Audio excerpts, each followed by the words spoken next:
Yeah. Okay. Sorry. Yeah. No, I think it'll be a good time for us to get outside. Obviously, we've yet to be outside. You guys got some weather coming in on Wednesday through Thursday.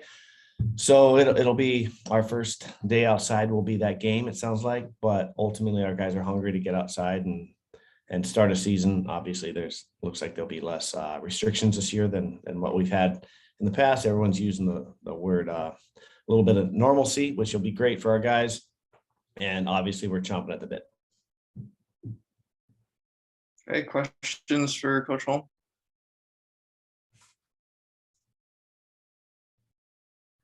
Yeah, I'll shoot one. Coach, you say you haven't been outside. So how prepped do you think your team is? What have you done to stay fit and get ready to go? Well, we got a couple indoor facilities in town here that we use. One on campus, and then there's one a little bit across town that's got like an infield in it and everything. So we've been able to inter squad. We just haven't seen anything go beyond an infield. So we've had inter squads and everything like that. You just obviously there's not a dome in town that you can get a true inter squad going with no outfielders. I mean, we still have snow on the ground, so it's just one of those deals that you deal with when you're here. Well, you were here in the early season 20 and won a game. Just basically, what are your thoughts about coming into a national power that you've done before? Our team has been since we've been here, we've done well in environments such as this. Obviously, they're top 4 or 5 program in the country. You're kind of splitting hairs on how good that top 5 is, but ultimately going into those type of places, our guys have played well in the past. I think that same year we knocked off Oklahoma, and they were set to be that type of team that year. In 2019, we went into Vanderbilt and we're able to grab a game from them. So I think our guys on this club, there was quite a few of those guys that were there in 2020, right before the whole thing shut down. So our guys are accustomed to playing in those environments, and we've continued to put them in situations like that. So I think our guys, relish those opportunities, and it's early for everybody.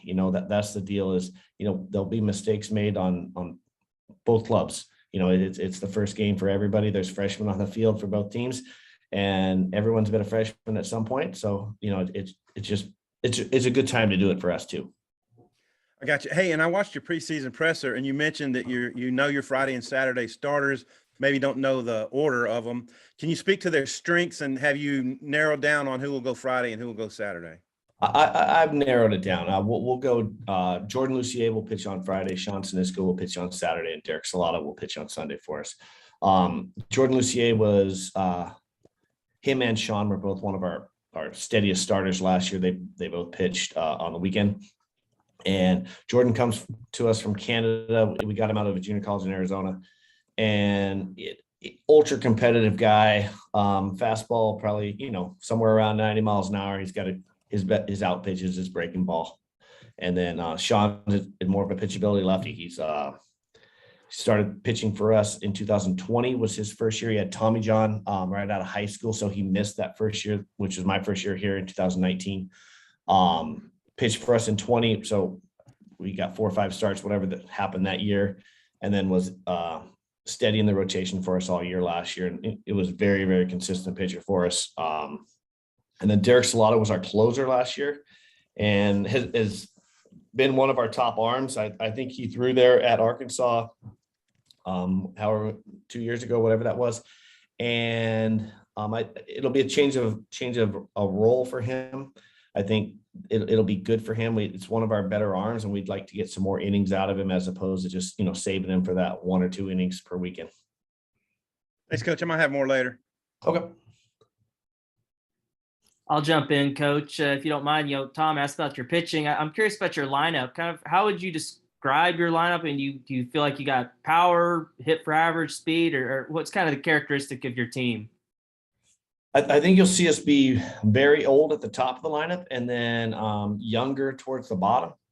We got a 6th-year guy in left field, and Aiden Huggins, who's played shortstop for us for multiple years. He's going to move to left.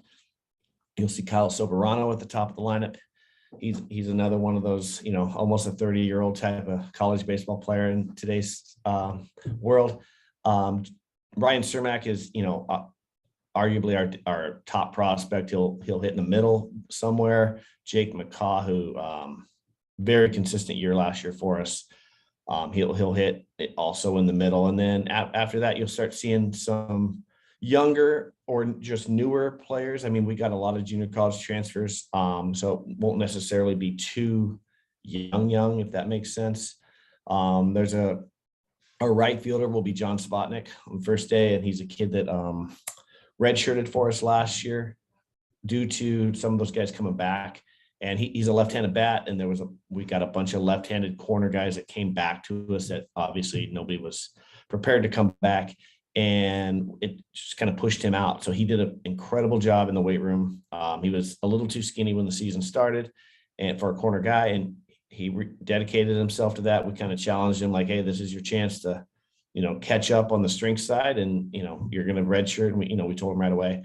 And he did a fantastic job. He had a great summer. He had a great fall for us. And, we look for him to kind of be that guy that, I jokingly tell the scouts, you guys are going to come and, see this guy and go like, man, that coach was an idiot for not playing him last year. So that's my goal. My goal is for him to make me look like an idiot. And then Nick Guile will be, he played third base for us last year and didn't hit as much as we thought he would, but he'll be, down a little bit in that area, behind the middle of the pack, if that makes sense. And then you'll have our shortstop will be Greg Nichols, transfer from Sac City Junior College. He's actually from my hometown in Roseville, California. And then our catcher is a kid that Tyler Woltman, he hurt his knee last year in, I believe, November. So he missed the whole year last year. It's one of those that we really wish we would have been able to get him, 50, 60 at bats last year and get him behind the plate because he's a very defensive catcher. Obviously, you're hitting the 9-hole, which I caught, and I also hit the 9-hole. So it's a compliment, but ultimately, very, very defensive young man that obviously he'll be a freshman, for the first weekend, I'm thinking, but he will definitely settle in. And I think he'll be a very, very good defensive catcher in college baseball for the next 3 or 4 years. And you mentioned that all the old guys you got at the top of your lineup and guys that have played in these kind of atmospheres. I mean, do you think that what does that do for you to have veterans like that when you go into an environment like Arkansas? Well, I think it's good to go into an environment like Arkansas on opening day because opening day is opening day for everybody. I'm sure even Dave Van Horn's going to have some jitters, right? So with that, our guys are going to have jitters. Their guys are going to have jitters. They got freshmen, we got freshmen, but our freshmen will need to rely upon those older guys that have been there and done that. And I think it's fantastic that the old guys, Jake McCaw, Ryan Cermak, Huggins, and Silverano, they all played there. Salata, who pitches on Sunday, he pitched there. Kubitowicz will be one of our late inning guys. He pitched there. So they're used to that environment. They've been there. And like even last year, we took them to East Carolina, took them to Oklahoma State, and obviously those environments weren't allowed to be what they normally are, in non-pandemic years per se. But our guys are used to it. They're, we only have, I think we'll play 2 true freshmen, and one is the redshirt guy, John Sabatnik, who we traveled with him a little bit last year. So with that, I don't think it's going to be quite as eye-opening as it would be, if you opened up at a couple real small venues and go into Arkansas when it's rocking in 85 degrees. And also, Dave Van Horn was talking the other day and mentioned you and his respect for your program. What kind of relationship do you have with Coach Van Horn, and kind of how did this series come about? When we played them in 2020, after that I called and said, we obviously need to play at places on the road to start, and I've always tried to schedule that marquee series every year. And this is, we're in a league that allows you to get in RPI wise into the postseason without winning your conference tournament. So with that, you got to have, some weekends. And I like the way that they play the game. I like going in there because they're respectful of the other team. I think our team plays the same way. I don't have like a relationship with Dave where I've known him for years or anything like that. Extremely, a lot of respect on my side for what he's been able to do. I know he started out, I think down in Louisiana somewhere, but then he went to Nebraska. So he's been in the cold. And then, obviously, he's got that place rocking. I mean, that's, like I said earlier, it's a top 4 or 5 place every year, no matter what. You're splitting hairs on who you think is the best program. But ultimately, ton of respect on my side. But I do like playing them because I enjoy the way that they play. I don't think that they're out there, running their mouths or anything like that. It's a good hard-nosed baseball. And at the end of the game, I mean, they're going to play hard and they're going to give you a great effort. And, I'm certainly hoping that we do the same for them. Appreciate it, Coach. I'll turn it over to anybody else.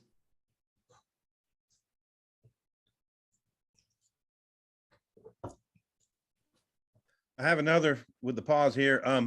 Coach, can you do any advanced scouting? Do you look at anything that they do? And what can you say about what you know of their roster? Yeah. So, I mean, the college baseball's changed a lot in the last 6-7 years with the technology and all the, it's called Synergy. It's a program that virtually every team in the country uses, where you can get on and see all their pitchers from last year, all their hitters from last year. The guys that are kind of hiding are the new guys. They certainly have some phenomenal high school prospects that are coming in that, we don't necessarily know a ton about, but that's today's world. There's video on high school kids too. But ultimately it's, you can get that sense, but I don't want to get too much into it because kids change a lot in 6-7 months, and, that guy that maybe Arkansas was running out last year at the end of the year, that was a freshman per se, he's a grown man as a sophomore sometimes, so you still got to kind of go into opening day with your eyes wide open and see what you see, because, a lot changes. We have guys on our team that, if they're scouting and doing the same thing, I'm like, that's not the same guy that you saw last, April or May, that you're doing your scouting reports on. So ultimately, I think both teams are going to be a little bit blind, but with today's technology, you're not as blind as you were, like when I played college baseball. You just go down there and say, oh, this is their lineup, this is who they're running out. That's all you knew. Yeah. Well, you mentioned how welcoming Arkansas is. So you're coming in and, they're opening, they got a new facility. Will you I guys heard a little bit about that. They spent like $5,000 on this thing. a little bit like that. Now, they've changed dugouts for the visitor and all that. So are you guys going to tour, or do you know if there's something like that in the works? I don't think that we're planning to tour. I've told our guys to, you go in someplace and you act like you've been there before, and, we're not going to, they're not allowed to be in awe of anything. I'm sure there's, 50 million reasons to be in awe of this facility, but we're not going to tour it. We're just going to show up and do our thing and, give them a good effort on the baseball field. Okay. Well, then in what you mentioned, you might've seen Connor Nolan. He's been on the roster for several years and I think probably targeted to start Friday. Do you know much of him? Right-hander. Yeah, no, I think he's that guy that every big program like in Arkansas is going to have, that maybe isn't their best prospect, but at times is their best pitcher. Meaning that he can probably pitch. And sometimes at schools like Arkansas, they'll get a guy that sneaks through the draft that maybe doesn't pitch that great, but he'll throw the piss out of the baseball. So I think it's a little bit different than what we're going to see later on in the weekend from them. I bet we see some guys that have a little bit more prospect to them than Connor Nolan, but I think Connor Nolan is extremely tough to beat. Those are the guys that they give college hitters a hard time because they got a great arm, but they can also really, really pitch. Am I on the right page for him? I can't tell you prospect, yeah. But they have a guy named Wiggins who's the tall right-hander who's the sophomore. I think you kind of referenced. Who throws in the mid to high 90s, I think. Yeah, correct. That's the throw the piss out of it guy. There you go. All right, just goals for the weekend. I know, win a game or two. Like, what do you want to get done here? I want to see our guys play all 9 innings. I think that this is a group that's hungry. They weren't happy with how last year went. This time last year we COVID hit this club pretty hard, and we had at this point I think 3 of our top 8 arms are already out. And then we lost our best player, who was Joe Butler. He had a big home run at Arkansas in that 2020 team. He was our 4-hole hitter.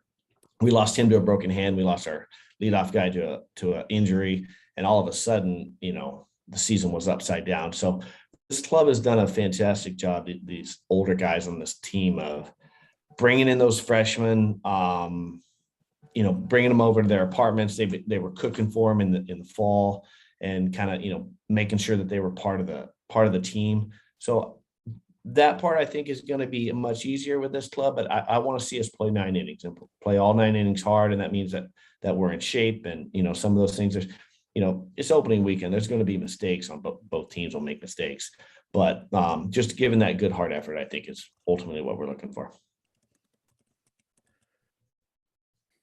That's all I got. Thanks, Coach. You're welcome, sir.